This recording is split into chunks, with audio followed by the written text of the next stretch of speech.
fix this. I am glad you are back. If you are watching this video, that means you hopefully watched the first one, enjoyed chapters 1 and 2, and now you are back for more.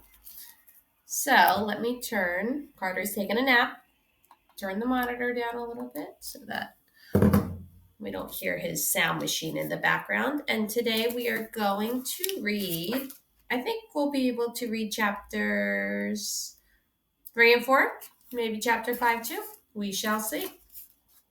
Alrighty, so chapter 3 is called Ring. Warm air drifts through my bedroom window.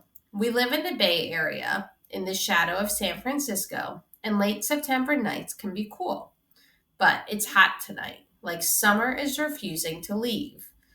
I used to love how my bedroom was decorated, but lately I'm not so sure. The walls are covered with the painted handprints of me and my best friend Brianna.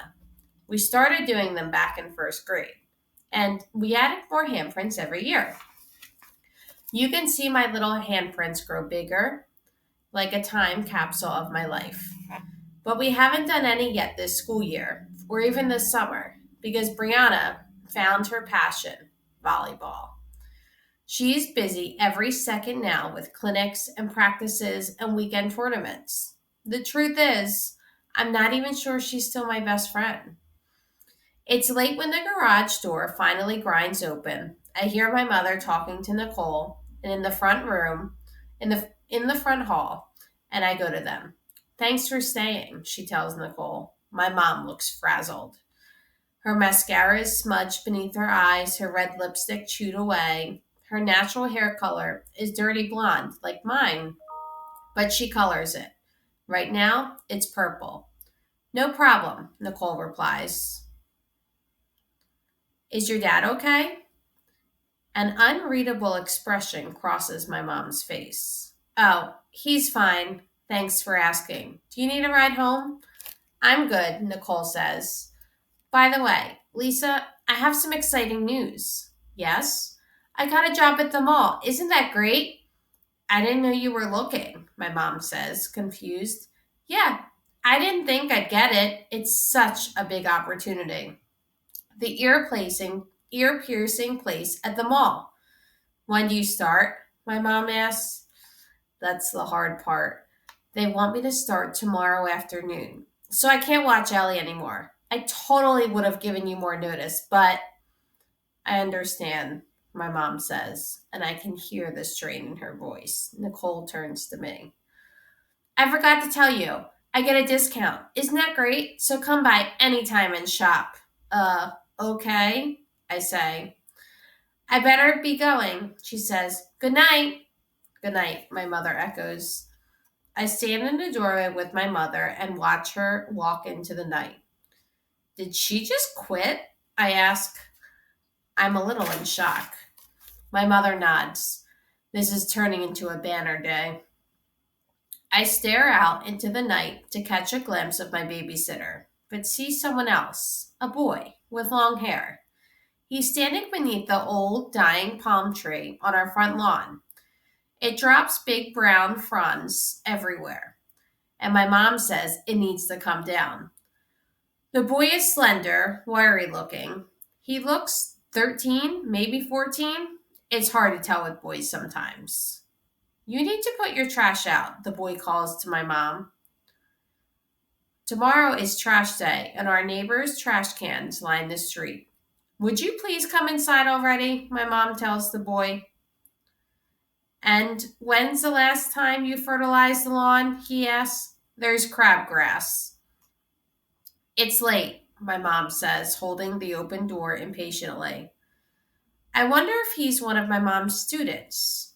Sometimes they help her haul stuff in and out of her big, battered cargo van. You have to maintain your house if you want to maintain its value, he says. Now.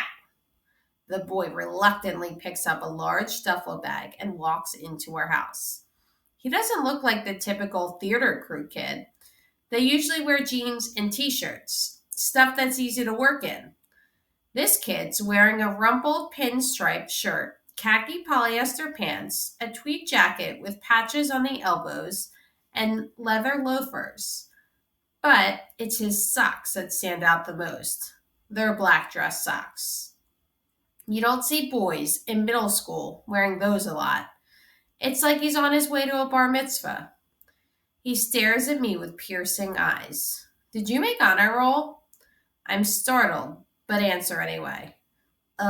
We haven't gotten report cards yet. Something about the boy seems familiar. His hair is dark brown, on the shaggy side, and the ends are dyed gray. An actor from one of Mom's shows, maybe? Who are you? I ask him. He ignores me. You need good grades if you're going to get into a competitive PhD program. PhD program? She's 11 years old, my mother says. She can't start too early. Speaking of which, he says, looking pointedly at my mother's outfit, is that what you wear to work?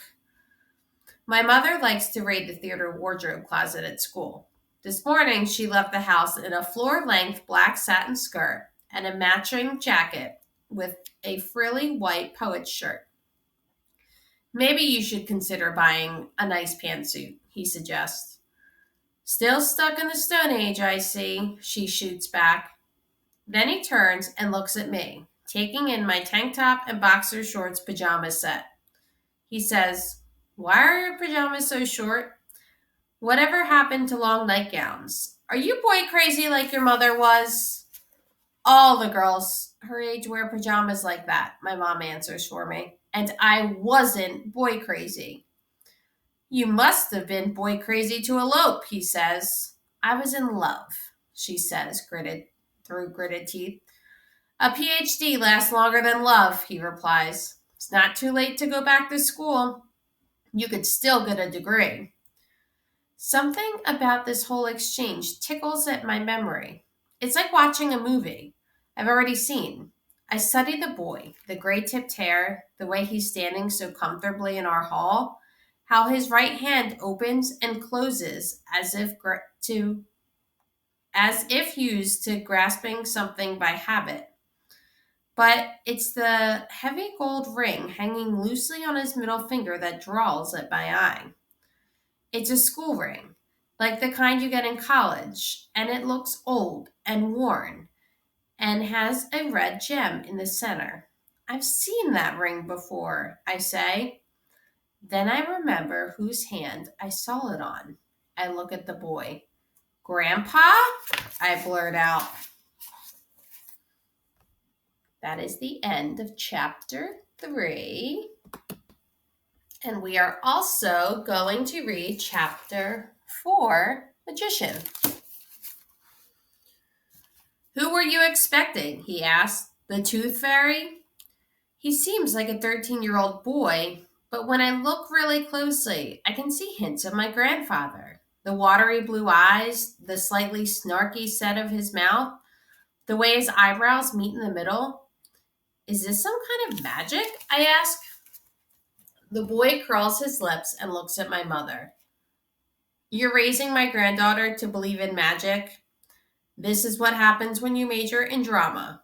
He says drama like it's a bad word. Whatever, Dad, my mom says, sounding like a bored teenager. This is science, plain and simple, he says to me. But I don't see anything plain and simple, and just shake my head. He gives me an exacerbated sigh. Should be perfectly obvious. I engineered a way to reverse through cellular regeneration. I stare at him. In layman's terms, I discovered a cure for aging. His voice shakes with excitement. In effect, I have discovered the fountain of youth. I don't know what to believe. On the one hand, he sounds just like my grandfather.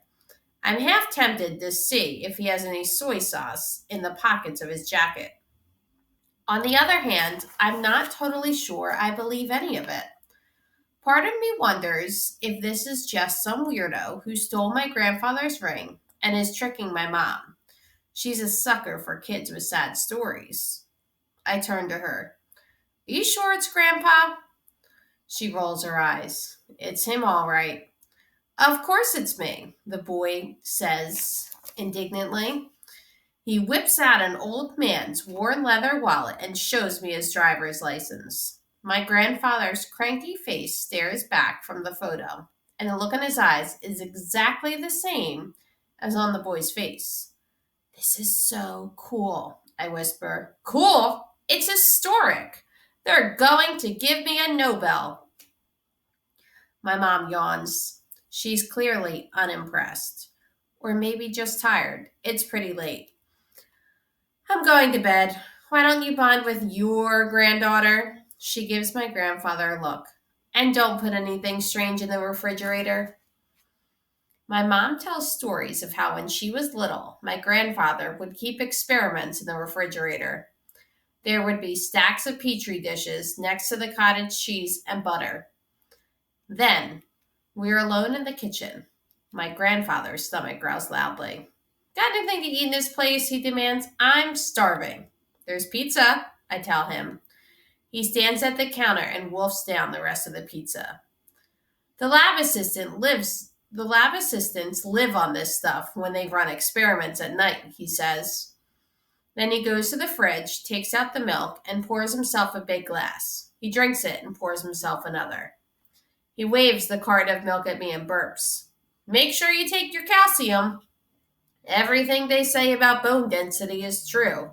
I lost 2 inches the last 10 years of my life. You shrank? The perils of old age, he said. At least you got your hair back now, I point out. I got more than my hair. His eyes glitter. My eyes are 20/20, my hearing is perfect, and my arthritis is gone. He wiggles his fingers. What did you get picked up by the police for? I ask. They said I was trespassing on private property, he says. I got let off with a warning. Where? My laboratory. His voice trembles with outrage.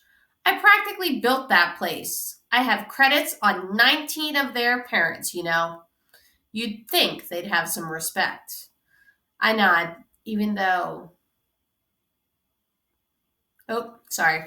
He said, I have credits on 19 of their patents, you know. You'd think they have some respect. I nod, even though I have no idea what a patent is. Ever since the company brought in those fast-talking investors, everything's been different. It's all maximizing profits this and minimizing risk that. They have no respect for science. Then he yawns. The energy seems to go out of him in a rush, like a switch flicked off, and his shoulders slump. The illusion fades, and all at once he looks like any other tired 13-year-old boy who needs a haircut. Where am I sleeping? He asks. And that is the end of chapter 4. So this book is already taking a very different turn than I expected to, but I kind of like how different it is. And I hope that you are enjoying it with me too, and that you will tune in next time for the next couple of chapters.